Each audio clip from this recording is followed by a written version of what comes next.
오늘은 대강절 세 번째 주일입니다. 주님이 오시는 이 성탄에 점점 가까이 오고 있습니다. 이 성탄절은 우리 그리스도인들에게 있어서 대단히 기쁘고 즐거운 날입니다. 어찌 보면 우리는 초림 예수님을 기다리는 것이 아니라 다시 오시마 약속했던 이 재림 예수님을 기다리는 그러한 날로 이 성탄절을 맞이해야 될 줄 압니다. 이 성탄을 맞이하는 여러분 모두에게 항상 주님 어서 오시옵소서라고 하는 이 마라나타라고 하는 신앙이 믿음이 있어야 될 줄 믿습니다. 우리 함께 옆 사람과 인사 한번 나누겠습니다. 마라나타. 기독교는 계시의 종교입니다. 이 계시라고 할 때 이 계시는 감춰져 있는 비밀이라고 하는 말을 계시라고 합니다. 성경은 바로 계시로 되어진 책입니다. 그래서 우리의 지식이나 우리의 경험, 우리의 이성으로는 이 성경 안에 있는 많은 그런 신비로운 사건들을 이해할 수가 없습니다.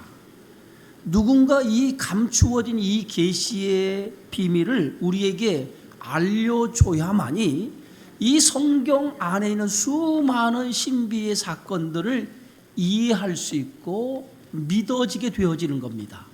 그 역할을 하는 것이 바로 성령이신 하나님의 영이신 성령이라는 거예요.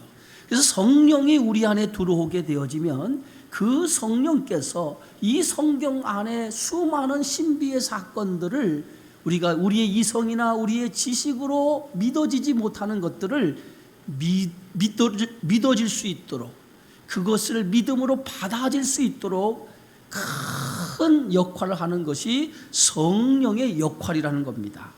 그래서 고린도전서 2장 10절과 11절의 말씀에 보면 오직 하나님의 성령으로 이것을 우리에게 보이셨으니 성령은 모든 것 하나님의 깊은 것까지도 통달하시느니라.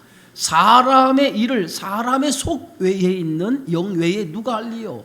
이와 같이 하나님의 일도 하나님의 영 외에는 아무도 알지 못하느니라. 바로 성경의 말씀은 하나님이 계시된 책이기 때문에 하나님의 영을 통해서 이 하나님이 계시된 이 비밀을 알 수가 있다고 하는 것입니다.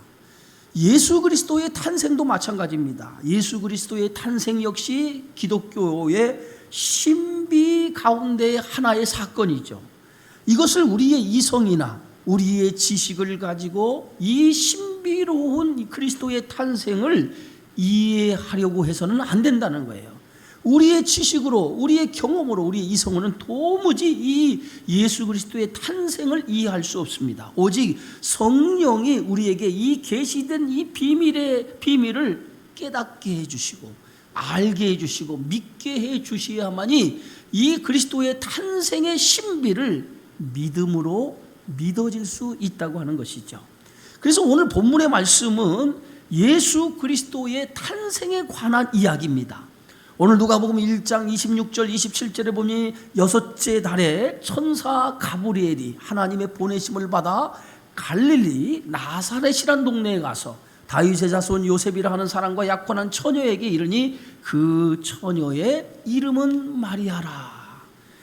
여러분, 엘리사벳이라고 하는 마리아의 친족인 엘리사벳이라고 하는 사람이 있었습니다. 근데 그 친족인 엘리사벳이 나이가 아주 많아 늙었는데 그가 아이를 갖게 되어졌다는 거예요. 그런데 무려 아이를 가진 지 6개월이나 지났다는 거예요. 이제 천사 가브리엘이 이제 하나님의 보내심을 받아서 이 갈릴리 나사렛이라고 하는 곳에 사는 마리아에게 찾아옵니다. 이 갈릴리 나사렛이라고 하는 이 지역은 납달리와 수불론 땅으로 이스라엘의 최북방, 우리로 말하면 저 북한의 저 함경북도와 같은 이스라엘 지도의 제일 최고의 북방 그 변두리 지역으로 이스라엘 사람들로부터 그곳을 이방의 땅으로 불려질 정도로 천대와 멸시를 받는 그러한 지역이 이 갈릴리 지역이었습니다. 그런데 이 갈릴리 나사렛이라고 하는 이 지역에 지극히 평범하게 사는 한 여인, 그 촌동네 갈릴리 나사렛에 사는 시골 처녀에게 어느 날 가브리엘이라고 하는 하나님의 보내신 천사가 그에게 임하였다는 거예요. 마리아는 당시 요셉이라고 하는 청년과 약혼을 한 상태였습니다. 정확하게 말하면 아직 결혼식만 치르지 않았지 법적으로는 요셉과 정혼한 법적인 부부의 관계를 맺은 그러한 상태였다는 거예요. 여러분, 유대인들에게는 결혼의 풍습이 3가지가 있는데 약혼과 정혼, 결혼입니다. 약혼은 법적인 부부가 아닌 상태에서 서로 결혼할 것을 약속한 상태고, 정혼은 법적인 부부의 상태로 부부가 서로 합방을 하지 않은 상태지만 법적인 부부의 관계가 이루어진 상태가 정혼입니다. 그리고 정혼이 맞춰지면 이제 결혼을 앞두고 신랑은 신부를 데려오기 위해서 1년 동안 신부를 데려올 준비를 다 갖춰놓고 이제 정혼한 신부를 데리고 와서 자기 집에서 결혼식을 치르게 되어지죠. 그래서 이제 본격적으로 신랑과 신부가 합방을 하고 이제 같이 살게 되어지는 것이 이스라엘 나라의 결혼 풍습이었던 것입니다. 지금 이 마리아는 법적으로 남편이 있는 몸이었어요. 정식으로 남편과 합방을 하지 않았지만은 법적으로는 남편이 있는 몸이었다는 거예요. 그런데 여기서 오늘 성경의 말씀에 보면 천사 가브리엘이 처녀인 마리아를 찾아왔다는 거예요. 여기서 처녀라고 하는 말은 사내를 알지 못한다라고 하는 그러한 말이지 남편이 없다는 말이 아닙니다. 그런 마리아에게 천사 가브리엘이 찾아와서 은혜를 받은 자여 평안할지어다, 주께서 너와 함께 하시도다 라고 마리아에게 은혜를 받은 자여 평안할지어다, 주님께서 너와 함께 하신다라고 하는 인사를 건네게 되어지죠. 마리아는 갑자기 찾아온 천사가 어느 날 자신에게 임하여서 은혜를 받은 자여라고, 이게 천사가 자신에게, 하나님이 보내신 천사가 자신에게 인사를 건넬 때에 너무도 깜짝 놀라게 되어지죠. 천사는 놀라서 어쩔 줄 모르는 마리아에게 이렇게 얘기합니다. 무서워하지 말라. 무서워하지 말라. 내가 하나님께 은혜를 입었느니라 라고 말합니다. 무서워하는, 어느 날 갑자기 천사 가브리엘이 찾아서 마리아에게 임하여서 마리아가 깜짝 놀라 무서워할 때에 그 천사 가브리엘이 무서워하지 말라, 내가 하나님께 은혜를 입었다는 거예요. 여러분, 마리아가 하나님께 은혜를 입었다라고 하는 그 뜻은, 은혜라고 하는 말은 헬라어로 카리스라고 하는 말인데 선물이라고 하는 뜻입니다. 값없이 거저 주시는 선물을 우리는 은혜라고 얘기하죠. 은혜를 입었다라고 하는 것은 하나님께서 오늘 마리아에게 하나님의 선물을 허락했다는 거예요. 그 하나님 주신 선물을 오늘 마리아가 얻게 되어졌다라고 하는 그 말의 표현이 은혜를 입은 자라고 하는 뜻입니다. 여러분, 저와 여러분도 하나님 앞에 은혜를 입은 사람인 줄 믿습니다. 우리는 어떤 은혜를 입었습니까? 죄에서 죽을 수밖에 없는 우리가 주님을 통해서 죄 사함을 얻고 영원히 사는 영원한 생명을 얻게 되어진 줄 믿습니다. 이것이 우리의 공로, 나의 어떤 윤리적이나 도덕적으로 내가 흠없고 깨끗해서 우리가 죄 용서를 받은 것이 아니에요. 우리는 아무 공로가 없는데 하나님께서 값없이 거저 베푸시는 은혜를 통해서 우리가 죄에서 구원함을 받고 영원한 생명을 얻게 되어진 줄 믿습니다. 이것이 바로 하나님의 은혜라는 거예요. 그러나 이 은혜는 아무나 힘입는 것이 아닙니다. 하나님의 특별한 선택을 받은 사람만이 하나님의 은혜를 힘입는다는 거예요. 저와 여러분은 특별히 하나님께서 선택한 사람으로 하나님의 은혜를 힘입는 복을 얻게 되어진 줄 믿습니다. 마리아 역시도 평범한 시골 처녀였어요. 아무도 알아주지 않은 저 북방의 갈릴리 나사렛의 촌동네에 사는 처녀였어요. 그런데 그 마리아에게 하나님이 은혜가 임하여서 마리아를 통해서 하나님의 놀라운 계획, 놀라운 뜻이 그를 통해 이루어지게 되어졌다는 거예요. 어찌 보면 마리아로서는 대단한 축복이요 대단한 영광인 줄 믿습니다. 천사 가브리엘은 마리아에게 이렇게 말합니다. 보라, 내가 잉태하여 아들을 낳으리니 그 이름을 예수라 하라. 예? 내가 잉태하여 아들을 낳게 될 거라는 거예요. 그리고 그 이름을 예수라고 부르라는 거예요. 처녀의 몸인 마리아의 몸에서 아이가 잉태되고 그 아이의 이름을 예수라고 오늘 천사 가브리엘이 가르쳐 줍니다. 마리아는 천사 가브리엘 말을 듣고 도저히 그 말을 믿어지지가 않았어요. 자신은 요셉이라고 하는 청년과 지금 정원을 했지만 실제로 남자를 가까이 한 적이 없어요. 남자를 알지 못하는 상태입니다. 그런데 남자를 가까이 하지도 않고 남자를 알지 못하는 그 상태에서 어찌 자신이 아이를 잉태할 수 있다는 거예요. 어찌 자신의 몸에서 아이를 잉태할 수 있느냐 이 말이에요. 여러분 같으면 어떻게 생각하겠습니까? 어느 날 천사가 와서 남자를 알지 못하는 사내를 가까이 하지도 않았는데 내가 아이를 갖게 되었다라고 할 때 그걸 믿을 수 있겠어요? 그걸 받아들일 수 있겠습니까? 마리아는 도저히 천사 가브리엘의 말을 이해가 되지 않았어요. 도대체 무슨 말을 하는 거야? 나는 사내를 가까이 하지도 사내를 알지도 못하는데 내 몸에서 아이가 잉태될 거라느니 도대체 이게 무슨 말이야? 도무지 그 천사 가브리엘의 말을 이해할 수도 없고 믿어질 수도 없었습니다. 이제 그런 마리아에게 오늘 마리아는 자신의 그 말을 듣고 처녀의 몸으로 아이를 가질 수 있느냐라고 오늘 가브리엘에게 질문을 하죠. 그랬더니 오늘 가브리엘은 그 마리아의 질문에 이렇게 대답합니다. 이것은 사람이 하는 일이 아니라 지극히 높으신 이의 능력으로 된 일이라고 가르쳐 줍니다. 사람의 능력, 사람의 힘이 아니라 지극히 높으신 하나님의 능력으로 되어진 일이라는 거예요. 예? 마리아는 그래도 이 천사 가브리엘의 말을 믿을 수가 없었습니다. 그때의 천사 가브리엘은 마리아가 이 하나님의 능력으로 된 이 일이라고 하는 사실을 알려주고 마리아가 믿지 못하니까 친족인 엘리사벳에 대한 이야기를 꺼내놓기 시작을 합니다. 엘리사벳이 이미 나이가 많아 아이를 가질 수 없는데 이미 그가 아이를 가졌다는 거예요. 마리아로서는 친족 엘리사벳이 이미 할머니인데 할머니가 아이를 가졌다고 그 소식을 듣고 깜짝 놀랍니다. 그런데 그것도 이미 6개월이나 지났다는 거예요. 어떻게 이런 일이 일어날 수 있느냐라는 거죠.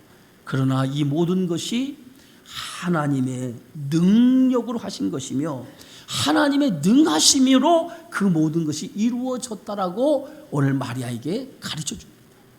마리아는 그제서 친족인 엘리사벳이 이미 여자의 몸으로 아이를 가질 수 없는 몸이 됐음에도 불구하고 아이를 가진 지 6개월이 지났다고 하는 일, 이것은 전능하신 하나님의 능력으로 되어진 일이라고 하는 사실을 전해 듣게 되어졌을 때 그제서 자신이 아이를 갖게 된 일도 사람의 힘이 아니라 전능하신 하나님의 능력으로 되어진 일이라고 하는 사실을 깨닫게 되어져요.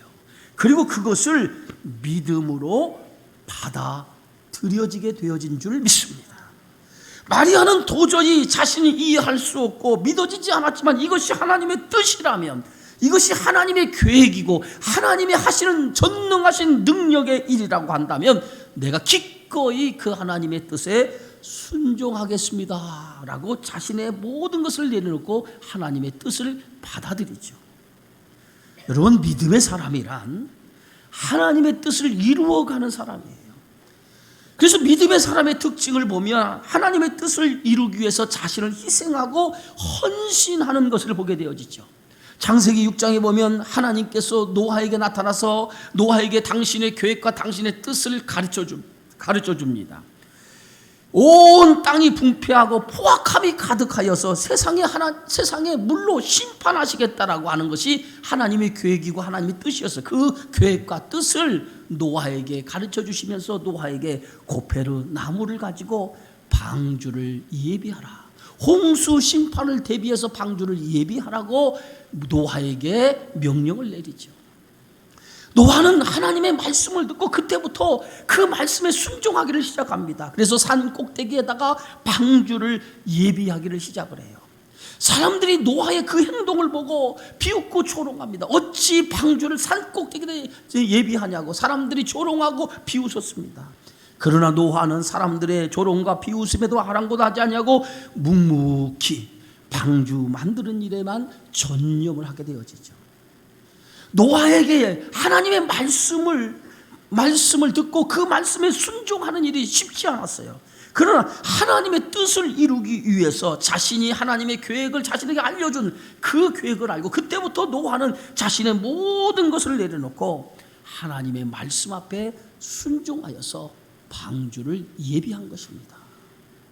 가끔 성도들의 모습 속에 보면 지극히 이기적인 신앙생활의 모습을 우리가 보게 되어져요. 하나님의 부르신 그 부름의 뜻을 생각하지 아니하고 자신만을 위해서 살려고 하는 모습을 보게 되어집니다. 여러분, 우리에게 주어진 일을 열심히 하는 것도 중요하죠. 그러나 하나님께서 우리를 부르신 부름의 뜻이 있다는 거예요. 그 부름의 뜻을 위해서 나 자신을 내려놓고 그 뜻에 순종하는 것도 무엇보다도 중요한 일 가운데 하나인 것을 여러분 믿으시기 바랍니다. 오늘 아브라함은 하나님께서 100세 얻은 아들을 번제로 바치라고 할 때에 아브라함은 주저하지 않았어요. 아브라함이 자기 자식 이삭이 귀하고 소중하지 않아서 주저하지 않은 것이 아니라 이 이삭은 자신의 목숨과 바꿀 수 있을 만큼 귀하고 소중한 아들이었어요. 그러나 이삭을 번제로 바치라고 하신 하나님의 말씀 앞에 그가 순종한 것은 하나님의 뜻을 이루기 위해서 자신의 아들까지 바치는 순종의 모습이 있었다는 거예요. 마리아는 비록 자신이 처녀의 몸이지만은 처녀인 자신의 몸을 통해서 하나님의 계획과 하나님의 뜻을 이루기 원하신다면 자신의 몸을 들여서라도 그 뜻을 이루겠다라고 하는 결심을 가졌고 그 결심을 믿음으로 표현한 것이 오늘 성경의 말씀에 주의 계집종이 오니 내게 말씀대로 이루어지이다 라고 고백했다는 거예요. 그래서 믿음의 사람은 언제나 자신을 생각하는 사람이 아니라 언제나 하나님의 뜻을 먼저 생각하는 사람들인 줄 믿습니다. 마리아는 하나님의 뜻을 알고 나서 이제 자기의 모든 것을 다 내려놓았죠. 내려놓고 나서 주의 여종이 오니 말씀대로 내게 이루어지이다 라고 고백하죠. 이 고백은 믿음의 결단임과 동시에 자신이 하나님 앞에 자신을 들여 희생하겠다고 하는 헌신의 고백이었다고 하는 것입니다.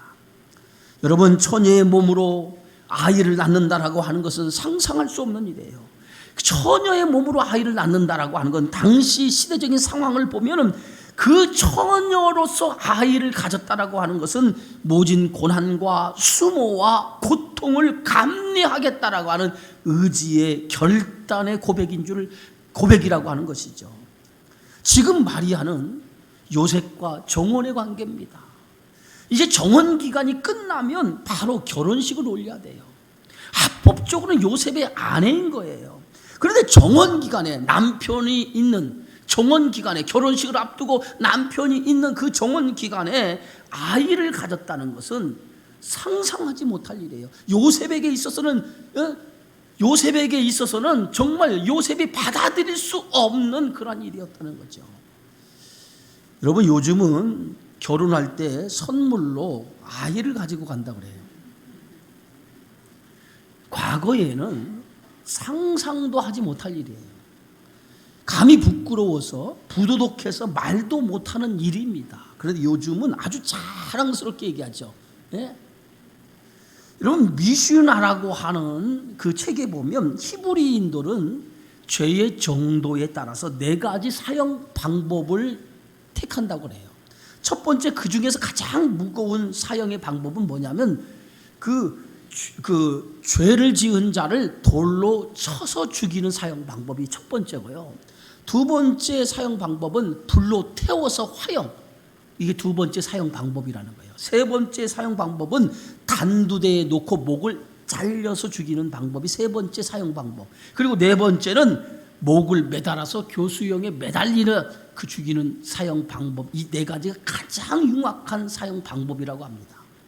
그런데 이 중에 간음을 해서 이 간음죄를 저질러서 행한 경우에는 그들에게 어떤 죄를 사형을 치르냐면 돌로 쳐서 죽이도록 되어 있다는 거예요.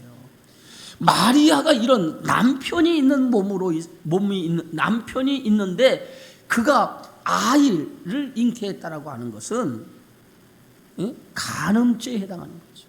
남편의 아이가 아닌 다른 아이를 가졌다라고 하는 것은 간음죄에 해당한다는 거예요. 그럼 이 간음죄는 어떻게 돼야 돼요? 돌로 쳐서 죽임을 당하게 되어져 있다는 거예요. 이것이 바로 신명기 율법에 정확하게 기록이 되었어요. 신명기 22장에 보면 이렇게 기록되어 있습니다. 처녀인 여자가 남자와 약혼한 후에 어떤 남자가 그를 성읍 중에서 만나 동침하면 너희는 그들을 둘 다 성읍문으로 끌어내고 그들을 돌로 쳐 죽일 것이니 그 처녀는 성 안에 있으면서도 소리 지르지 아니하였으며 그 남자는 그 이웃의 아내를 욕보였습니다. 너는 이같이 하여 너희 가운데서 악을 제할지니라. 율법에 분명히 명시되어 있어요. 간음한 여인을 돌로 쳐서 죽이라는 거예요. 그것이 유대사의 율법이었어요. 그렇다고 하면 오늘 마리아가 말씀대로 내게 이루어지다라고 고백하는 순간에 마리아는 이렇게 간음죄를 덮었을 수 있단 말이에요. 그러면 이 간음죄로 인해서 돌로 쳐서 죽임을 당할 수 있단 말이에요. 그 고통과 그 수모와 심지어는 죽음까지도 내가 감당하겠습니다 라고 하는 그런 결단의 고백이었다는 거예요. 여러분, 믿음이라고 하는 것은 때로는 무모할 때가 있어요. 무모할 때가 있어요. 세상 사람들은 믿음으로 살아가는 우리를 볼 때에 어리석은 사람으로 보일 때도 있어요. 예? 그러나 어리석은 사람처럼 보일 때 있고, 예? 무모한 사람처럼 보일 수 있지만은, 그러나 믿음의 길을 걸어간다고 하는 것은 그만큼 힘들고 어렵다는 거예요. 그래서 히브리서 11장에 보면 믿음이 없이는 하나님을 기쁘시게 하지 못한다는 거예요. 하나님을 기쁘시게 하는 유일한 통로가 뭐냐? 그게 믿음이라는 거예요. 믿음을 통해서 때로는 나에게 닥치는 모든 고난과 환난과 수모, 때로는 그 희생까지도 감수하는 그 결단이 믿음의 행위라는 거예요. 그런 믿음의 행위를 가질 때에 그것을 하나님이 기뻐하신다는 거예요. 히브리서 11장에 보면 모세의 믿음을 이렇게 소개합니다. 믿음으로 모세는 장성하여 바로의 공주의 아들이라 칭함받기를 거절하고 도리어 하나님 백성과 함께 고난받기를 잠시 죄악의 낙을 누리는 것보다 더 좋아하고 그리스도를 위하여 받는 수모를 애굽의 모든 보화보다 더 큰 재물로 여겼으니 이는 상 주심을 바라봄이라. 모세는 애굽의 공주의 아들이었습니다. 여러분, 애굽이라고 하는 그 대단한 나라, 그 큰 나라의 공주의 아들이라고 하는 것은 모든 부귀와 명예, 모든 것을 한 손에 쥐어질 만큼 대단한 힘을 가진 자였어요. 그러나 그런 자리를 스스로 박차고 스스로 고난의 길을 선택을 합니다. 모세가 이런 스스로 그런 모든 세상의 부귀와 명예, 모든 권력을 다 내려놓고 이런 고난의 길을 선택한 이유가 어디 있어요? 오늘 성경은 한 절로 얘기하죠. 그리스도를 위하여 받는 수모를 애굽의 보화보다 더 큰 재물로 여겼다는 거예요. 이 얘기는 뭡니까? 이는 하나님이 자신에게 상 주실 것을 바라봤다는 거예요. 여러분, 인간이 살아가면 얼마나 살아가겠습니까? 인간이 부귀와 영화를 누리면 얼마나 누리겠습니까? 인간의 어떤 재력이나 권력을 누리면 얼마나 누리겠어요? 오늘 솔로몬이 전도서 1장에서 그는 모든 부귀와 영화, 권력을 다 누려봤어요. 그가 그 모든 것을 다 누려보고 결론처럼 한 얘기가 전도서 1장이에요. 헛되고 헛되며 헛되고 헛되다. 인생의 모든 권력, 인생의 모든 부귀, 인생의 모든 것은 다 헛된 것이라는 거예요. 바람 같은 것이라는 거예요. 안개와 같은 것이라는 거예요. 이게 인생이라는 거예요. 모세는 그걸 알았어요. 잠깐의 죄악의 낙을 누리는 것에 기쁨도 있고 즐거움도 있고 여기에 행복이 있는 것 같지만은 더 중요한 것은 뭐냐? 영원한 행복, 영원한 기쁨, 영원한 것이 더 큰 즐거움이요, 더 큰 기쁨이요, 더 큰 행복이라고 하는 것을 알았다는 거예요. 그래서 그는 모든 것을 다 내려놓고 영원한 것을 바라보는 삶을 선택했다는 거예요. 이것이 믿음의 사람의 모습이에요. 믿음의 사람은 세상을 바라보고 사는 사람이 아니라 영원한 것을 바라보고 그것을 앙망하며 살아가는 사람이 바로 믿음의 사람인 줄 믿으시기 바랍니다. 마리아 역시 자신이 당할 수모보다도 하나님을 일을 위하여 받는 수모를 더 기쁘게 생각했다는 거예요. 저는 하나님의 일을 하는 성도는 이런 자세가 있어야 돼요. 주님을 위해서라면 그 어떤 고통과 어떤 수모도 어떤 아픔도 내가 견디고 이길 수 있고 그것을 참고 나아갈 수 있는 믿음, 그것이 오늘 성도가 가져야 될 신앙의 모습 아닙니까? 히브리서 11장에 등장하는 수많은 믿음의 사람들, 그들은 평생을 하나님의 약속을 바라보고 살았어요. 여러분, 당시 히브리인들이 당하는 고난의 삶은 엄청난 고난이었어요. 사회적인 많은 제약도 받았고, 그리고 예수를 믿는다는 이유 때문에 많은 박해와 많은 핍박이 있었어요. 그러나 고난과 그 핍박 속에서 그들이 그 모진 고통을 다 견디고 이길 수 있었던 건 하나였어요. 영원한 소망, 하나님이 부르신 부름의 상, 그것을 바라보는 믿음을 가지고 있었기 때문에 그 믿음을 통해서 그들은 모든 어려움을 겪으면서도 그걸 이기며 살아가게 되어진 줄 믿습니다. 마리아가 천사 가브리엘의 말에 순종할 수 있었던 것도 하나님에 대한 믿음이죠. 이 믿음을 통해서 자신을 희생할 수 있었다는 거예요. 디모데후서 2장에 보면 오늘 사도 바울은 자신의 영적인 아들인 디모데에게 이렇게 말합니다. 그리스도의 좋은 군사는 주님과 함께 고난을 받을 줄 아는 자라고 이렇게 말하고 있어요. 그리스도의 좋은 군사는 주님과 함께 고난을 받을 줄 아는 자, 주님을 위해서 고난을 받을 수 있는 그러한 믿음을 가진 자가 그리스도의 좋은 군사가 되어질 수 있다라고 말하고 있습니다. 사랑하는 성도 여러분, 하나님을 위해 일하는 성도는 고난을 받을 줄 아는 그런 믿음이 있어야 될 줄 믿습니다. 고난받기를 두려워하거나 고난받기를 무서워해서도 안 돼요. 오히려 고난을 받을 때 그 고난을 오늘 하나님의 일을 위해서, 하나님의 뜻을 위해서 고난받을 때 그것을 감사하는 그러한 믿음의 성도가 되어지기를 주의 이름으로 축원합니다. 고난은 바로 축복이요, 고난은 하나님이 우리에게 주시는 상급임을 믿으시기 바랍니다. 그래서 마리아가 이렇게 얘기하죠. 오늘 38절에 보니까 마리아가 이르되 주의 여종이오니 말씀대로 내게 이루어지이다. 네, 주의 여종이오니 말씀대로 내게 이루어져. 말씀대로 이루어지기를 원한다는 거예요. 이것이 마리아의 마지막 고백이었어요. 오늘 천사 가브리엘의 말을 듣고 그 말씀대로, 하나님이 주신 말씀대로 그것이 내 몸에서, 내 삶 속에서 이루어지기를 원합니다. 말씀대로 이루어지기 원하는 신앙, 말씀대로 살기 원하는 신앙, 이것이 믿음으로 사는 삶이 되어지는 줄 믿습니다.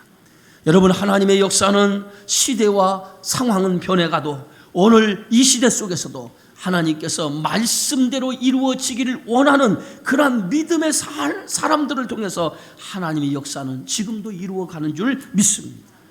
하나님이 저와 여러분에게 은혜를 주신 이유가 어디 있습니까? 그 은혜를 주신 이유는 하나님의 뜻을 위해 살고 그 뜻을 위해서 우리를 부르시고 은혜를 주신 줄 믿습니다. 우리는 마리아처럼 하나님의 부름 앞에 응답하면서 우리 자신을 희생하며 하나님의 뜻을 따라 살아가는 믿음의 성도가 되어지길 원하시는 줄 믿습니다.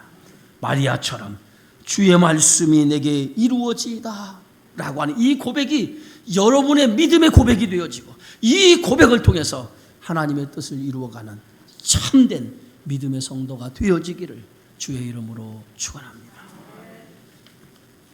존귀하신 주님, 감사합니다. 마리아의 신앙의 고백을 통해서 그는 모진 수모와